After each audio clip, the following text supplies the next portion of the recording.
I would like to introduce a keynote speaker, Brandon Stogsdill. Brandon, see, I thought Steve Dunkelberger and I were cool with a book about Lakewood. The title of his book is The Boy with a Gun, From Incarceration to Higher Education. Brandon credits Pierce College for his turnaround, stating in his own words, "Pierce was the first place that believed in me." And that's, of course, what people, communities, and schools do, believe in the kids. Brandon's currently working on a doctorate and has started his own mental health counseling practice. Please give a warm welcome to Brandon Stogsdill.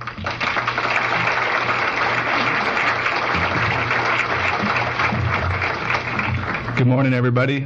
Like I just said, my name is Brandon. The kids I work with call me Brandon. And he's going to lift me up here. It feels kind of strange, this side and this side. I feel like we need to do a competition to wake people up. So you could be the louder on this side or that side. But anyway. Oh, wait, well, okay.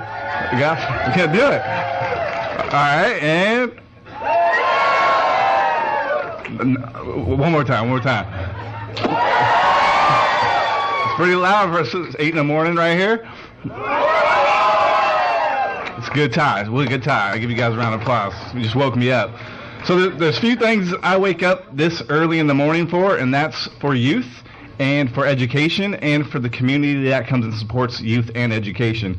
Don't judge me, but I don't wake up until 9:30 because I like to wait until after traffic's done. But anyway, so thank you for having me come speak. I'm very honored. This is really cool. I see a lot of friendly faces. And I'm just going to tell you a little stories. One of the things I think I do best. It depends really on the crowd because I might throw in a joke here and there, and hopefully it's funny. If it's not, I feel awkward. But anyway, so basically my story starts with my mother, and she was a traumatized young girl, had multiple mental illnesses from these trauma. She used substance to cope with her trauma, never met my father, was never good in school. I'm talking about never good in school. I couldn't sleep the night before. I would be anxious. I would be shy. I remember in 2nd grade, I literally cried out loud obnoxiously because I couldn't add double-digit numbers. And I just kind of drifted through the whole program. And the basic thing was I never got any rewards for doing well. And conversely, I never got any punishments for doing poorly. So I just did the basic low minimum just to get by. And what seemed to happen from then on is I started to identify myself with my performance. And if I didn't do well, then I wasn't good, or I wasn't a good person, and I wasn't, worthy of anything. So my self-worth went down. And when your self-worth goes down, other things can happen. And for instance, for me, a few things happened about 10th grade. My mother was committed into a mental institution. My first love broke my heart. I was failing school. I had no plans on ever going to college. Nobody ever said anything about school. And I was really depressed that I would literally fantasize about suicide on a daily basis. And this pain it hurt, and I'd go through the whole year, and I remember just being tired of feeling this way, and I decided not to care anymore. And it started out pretty small, but it would be like stealing from the 7-Eleven to stealing from the malls to stealing out of cars, and then it just continually progressed, unfortunately, to stealing out of homes and getting into fights. And what was strange in the school was when I acted up, I would get laughed with by my peers. So I was getting reinforced for my behavior, unfortunately. And this is kind of how I identified myself. So I'd continue to do poorly and continue to get in fights, and basically just started to build a reputation with getting fights. And I'm talking about not little fights, but literally blood splattered all over my fists and forearms. So I'd go into the next fight with my hands still raw. And I was like searching for something. I was trying to prove something and mess with the wrong people. And these guys were talking about killing me. So at the age of 16, I ended up getting a gun for protection. I didn't want to hurt anybody. I didn't even want to use it, but I didn't want to be killed. And I kind of was living this lifestyle till I was 17. And I got a knock on the door, and my friends came in and told me a situation happened. And normally I would tell you exactly what that was, but I'm trying to be a salesman these days. So you can find out in this book right here, which I have available over there for a good price for y'all. But you can learn about that. But I was convicted as an adult at 17 and sentenced to nearly 4 years in prison. My heart broke. I woke up the next day devastated, thought my life was over, but I was still alive.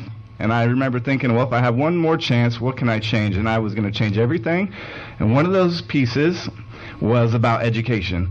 Most of my friends dropped out. I did graduate high school with a 1.87 GPA. The only reason I graduated was because I had a few girls doing my homework. They're laughing over here. You guys aren't laughing. All right, thanks, everybody. I'm just going to start looking at you guys. So, I'm just joking. But, and I entered prison with a 9th grade level education. And people, when I was on bail, would say, hey, what are you going to do when you get to prison? Are you going to go to church? Are you going to play the guitar? Are you going to go to school? And I was like, yeah, but I didn't really know what I was going to do. I wanted to work, but I had a broken foot, so I had to go to school, and I did not want to go to school. I didn't see any value in it. And what's the purpose of learning the periodic table charts? It doesn't make any sense. But nonetheless, I would argue with myself, and now that I'm a licensed mental health counselor with youth, I have this conversation almost on a daily basis. What's the point of education? Well, it's to learn something you don't need to know just to get good grades. Well, why do you need good grades? Maybe to go to college, maybe to get a good job. Why do you need a good job? To get money. So it all comes down to money, essentially. And that was my motivator. And at this point, I remember seeing this chart. It said, on average, in the United States of America, the more education one receives, the more money they make. So as a 18-year-old kid, I was like, I'm going to start focusing on money. And I was excited, but I still argued. And I think what finally helped me decide that education was going to benefit me was a quote from Benjamin Franklin. It says, one who invests in an education always pays the best interest. So I was like, all right, it's my interest. It's going to benefit me. So I remember I opened up the book, kind of not as cool as this book, but all right. So, and I remember I just reading the whole page and totally spacing out. Anybody ever did that before? Yeah, and then I'm like, this is just frustrating. I remember I was in my prison cell and I'm trying to read this problem. I couldn't figure it out, and I just slammed the book shut and I threw it across the cell and I just said, forget this. It's not for me. And then I remembered I said I was going to change everything. Well, it started now, whether I liked it or not. I picked the book back up, and I started to pay attention, and something happened, and it clicked inside of me that I could just figure something out. If I put enough time, patience, and energy into something, and a light bulb went off, I got excited, started to get education, focus on school, and eventually, I'll just say a couple important things that happened in prison. One, Jesus changed my heart, gave me a purpose to work with youth. I learned to just walk away from fights and use my intelligence and continue to focus on education. I remember I applied to Pierce College when I was incarcerated, and I got a scholarship to get out, and I did 3.5 years in prison without a fight, without a scratch. And within an hour, I made it to Pierce College, and it was a dream-like state. I was in a haze. I should have went home and took a nap. But I went to Pierce College, and they literally welcomed me, open arm. Like I said, it almost makes me choke up. But yeah, they definitely were the first to believe in me. And that meant a lot to me, because nobody really, at least I didn't see anybody believe in me. And I started to focus on education. They helped me even support the work that I was doing with youth. I was volunteering in the community. They ended up helping me get a scholarship to the University of Washington, so I graduated Pierce with honors. Thank you. Transfer to the University of Washington, full ride honor scholarship. Pretty exciting. Thank you. And I continue to work with youth. The state told me, you will never be able to work with kids because of my felony.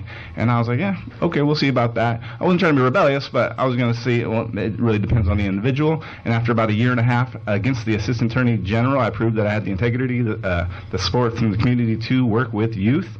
And I ended up, in 2010, becoming a licensed mental health counselor at Sound Mental Health. I got my master's degree in clinical psychology, opened up a private practice in Redmond and in Spanaway to work with youth and utilize action sports as part of the therapeutic process. This is a dream I had in my prison cell at 19, which I talk about in this book called Dreams Be Dreams. Very compelling chapter. And I'm not biased or anything. And basically, my passion is youth, and one of those things that they struggle with is education. And Communities for Schools like this is a program that really is doing something right. The evidence-based is something I really appreciate. They're doing things where you actually see the evidence. These kids are getting the support they need, the support. 70% of inmates right now are without a high school diploma. 70% of inmates enter prison without a diploma. So education is a huge key. And I honestly don't think I could have gone any further if it wasn't for an education and support from like Pierce College and support for people that believed in me. And basically, if I was going to leave you guys with one word of what we can do in addition to what you're always doing, is the encouragement. Encouragement goes a lot further than criticism and punishment. A lot of these youth are coming from single families.